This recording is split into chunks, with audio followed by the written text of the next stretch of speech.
Go. Welcome everybody to Games and Flames. I'm your host, Twisted Mental, here with the living legend, Mr. William Cooper.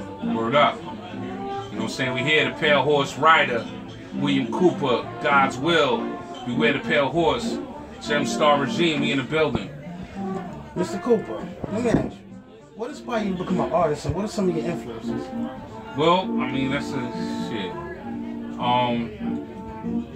If we gonna go all the way back, we're gonna go all the way back. You know, I had to be maybe in second grade, you know, young kid. You know, my pops was, I wanted to go to a Beastie Boys show, you know what I'm saying? It was Beastie Boys with I remember the whole act. It was Beastie Boys, Public Enemy, and a group called Murphy's Law, right? And it was probably illegal for me to be there. I mean, I'm in second grade. How old are you in second grade? Like seven, yeah. Maybe, right? So that shit, I mean, in today's times, you wouldn't be able to go to something like that. You know what I'm saying? But I told my dad, yo, I want to go to this so bad, and he took me to that shit. And after that show, I said, yo, this is what I want to do. I knew that's what I wanted to do. You know what I'm saying? It's crazy. But Hold on one second. that's the one that told you. Boom. Big dog.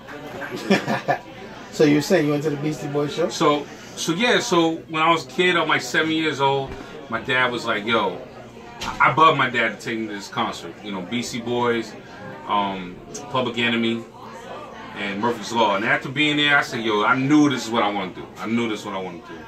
And then, you know, started growing up. You know, started DJing. And then I remember like being like 12, 13, hit a couple studios up.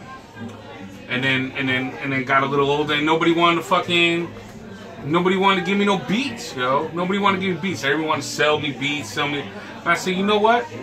Fuck that shit. I'll make my own beats. You know what I'm saying? And making beats is what kind of got me in the door, believe it or not.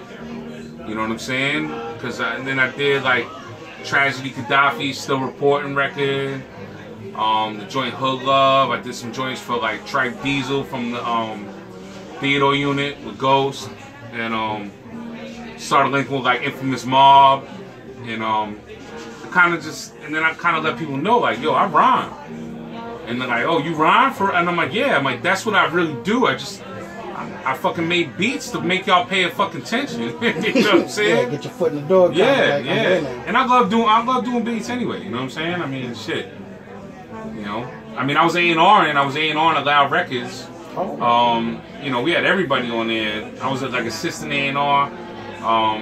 We had Big Pun, MOP, Wu-Tang Clan, Dead Press, Cellar Dwellers, 3-6 Mafia. You know what I'm saying? Like Loud Records. Think about even just those groups I named, man. I mean, Mobb Deep. You know what I'm saying? I mean, come on, man. We had everybody. Big Pun. You know what I'm saying? Word. Where are those days? You know, where did those days go? That's what I want to know. Yeah, music has definitely changed culturally. Yeah. But let me ask, that collab you have with Mo Jacobs, like how did that really start? How did that go? Well, I was recording God's Will, and you know, every time I turn on my computer, somebody reaching out like, yo, let's do a song, let me sing you beats, listen to my rap. So like, you know, it's always something. And believe it or not, I try to listen to fucking everything. You know, as long as I got the time. You know, if I got the time, I be checking shit out. Cause you never know. That's how you sometimes find some of the dopest shit. But this dude kept hitting me up. Like, I'm writing a book. I want to get at you. I didn't know who he was, so I kept pushing him off. And then the producer I was working with at the time, he was like, yo, man, I did my research on the dude, and this dude's official. Like, he wrote American Gangster, you know what I'm saying? He wrote Love Ranch with Joe Pesci, The Believer with Ryan Gosling. Like he did some things, you know what I'm saying? So I was like, okay, this dude's the real deal. Had him come to the studio. I said, have him come to the studio. He came, you know. Yeah, we good? Yep, go ahead. So, you know, so Mark came to the studio. We was recording out in Long Island. We was working on God's Will. And, you know, it was kind of nerve-wracking, to be honest with you. He's hanging on my every word. He had a pen, paper, he was like, yo, can I record this? And, you know, like, who's, you know, like, is this guy a fucking cop or some shit? Like, I didn't know, you know? And then maybe like 15 minutes in, he grabs his wallet, goes there. I'm like, this guy about to pull out a badge on me? Like, am I about to be, you know what I'm saying? I'm like, is this a hip-hop police motherfucker? You know what I'm saying? And he pulls out a joint. And he's like, you mind if I smoke this? And I was like, oh, you want to smoke weed? I got mad weed. You know what I'm saying? Let's smoke some motherfucking weed. So we smoked and hung out, and then before you know it, you know, we kept on linking up. It came to a couple shows. It came to my album listening party at Quad Studios in Times Square, and we just kept building. And then he was writing this book, and then they asked, you know, and it's on Penguin Random House. I mean, that's the biggest publisher in the world. You know what I'm saying? And they asked, yo, can you, would you mind writing a book? I mean, writing a song, and we'll do a video for it. And I said, it was a no-brainer, you know what I'm saying? Because some people don't understand where I got the name William Cooper from. Some people think it's my like birth name, and it was a good way to, you know, explain the story to people and cross-promote a dope book about a dope dude, you know what I'm saying? You know? But, word, man. That's that. Well, after dropping 2 critically acclaimed albums, Behold the Pale Horse and God's Will, what's next for you? And can we expect any new projects in the near future? Well, I mean, as of right now, we got this video out.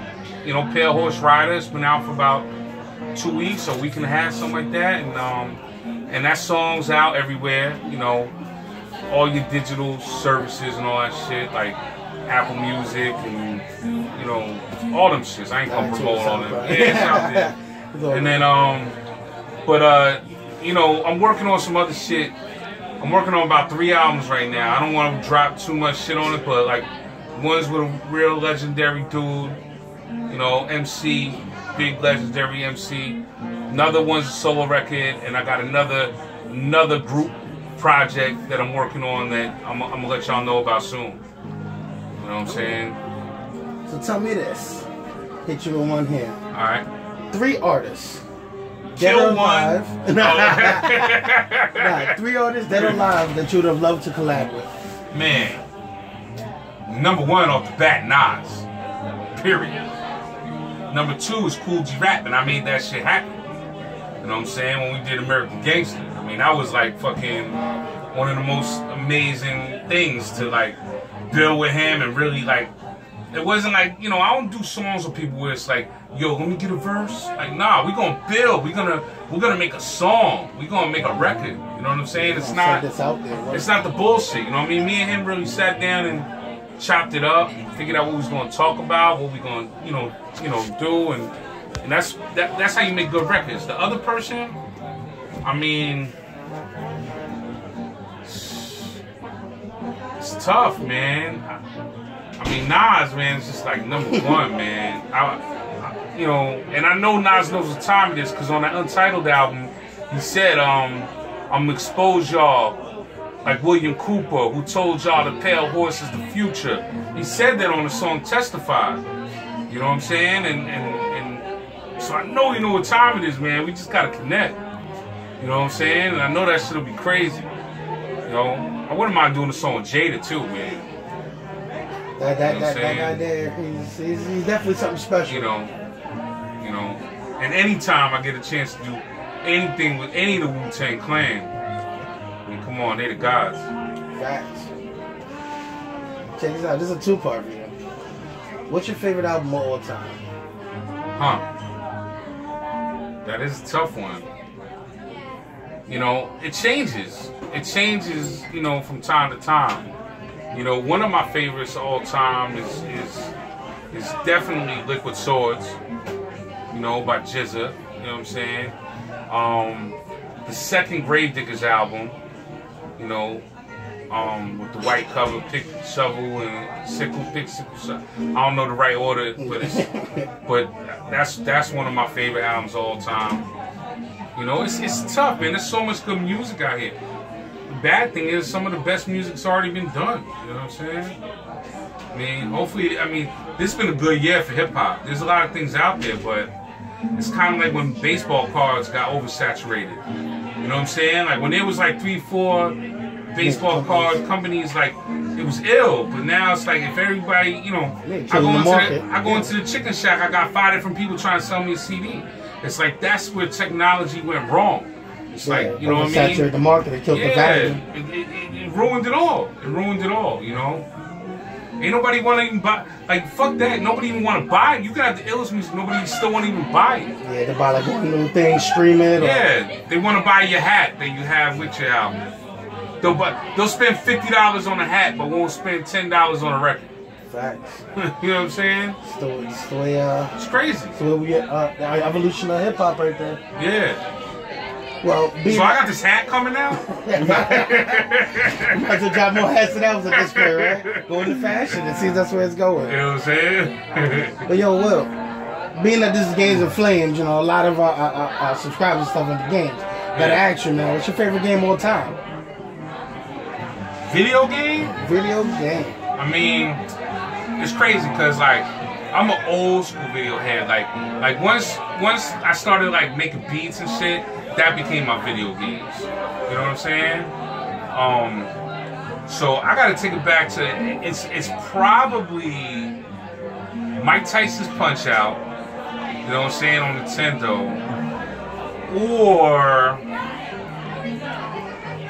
I really like Contra too. You know what I'm saying? Like I like Contra and Mike Tyson's Punch Out. I think those is probably and RBI Baseball. You know what I'm saying? Super classic. Yeah, them shits. I mean, but I know, you know, games have like movies now. You know what I'm saying? I mean, even Black Market Militia, we had a song on the Saints Row game. You know, I know gaming is a big thing, man, and I'm all for it. You know what I'm saying? But it's like I look at it like when I'm making music or when I'm making beats, that's my game. You know what I'm saying? How to flip a sample. You know what I'm saying? How to do that shit. When it's like when you really figure out how to manipulate it, then you go to the next level. And the next level is then pen in the verse, and then you fight the master when you go into the booth, and then you know what I'm saying? You mix the shit. That's a very dope analogy. It's the rap game. You know, but being that, I'm gonna give you a Games of Flames standing invitation. You can challenge my man Mac, second to none, some RBI Baseball since he's a living legend. Yo, man. word. And you always welcome to come through, throw on some Mike Tyson Punch Out. Yeah, Mike Tyson Punch Out, man. I haven't played that shit in a long time. We got retro system, we got everything. This is what we do there. What's the other one, man? Man, this is really old school. But, all I'm gonna tell you is you don't want it with my man Brett Saberhagen. That's what I gotta tell you. Man, no, that with the sidearm. Yep. With the sidearm, man. He was the illest in that game. They made him like the illest. Yeah, he struck me out like 11 times. Nah, Saberhagen was the one. What was the other game that was ill? The basketball game, Double Dribble. Yeah, Double Dribble. We got Jam. We got. You know what I'm saying? But that's as far as like my you know. Then I remember when Sega came out. Had to like Sonic the Hedgehog and all that shit, but then I remember my house got robbed and all that shit was gone, and then I just never we never got up on that shit no more. You know what I'm saying? Well, like I said, you understand the invitation. You already know what the games. You already know what the Flames is about. And, word. Again, you know what I'm saying? Games of Flames. You know what I'm saying? William Cooper with the fucking single shot shooter. You know what I'm saying? But yo, we really appreciate the time you gave us. If you want, take the time, plug your social media, plug your albums, you know. Yeah, word up, man. It's fucking William Cooper right here. I'm a Games and Flames. You know what I'm saying? You can catch me on Instagram, William Cooper Music. You can catch me on Twitter, William_Cooper_ for any of y'all that's still on there. And that's pretty much all the social media I do. You know what I'm saying? But y'all hit me right up. That shit go right in my phone, man. I'm approachable. You know what I'm saying? Hit me up on Instagram. You know what I'm saying? I'll holler. You know what I'm saying? Let's build. You know? This is Twisted Mental. Thank y'all for your time right now. And thank you to Mr. William Cooper for the awesome interview. Word up. Appreciate it.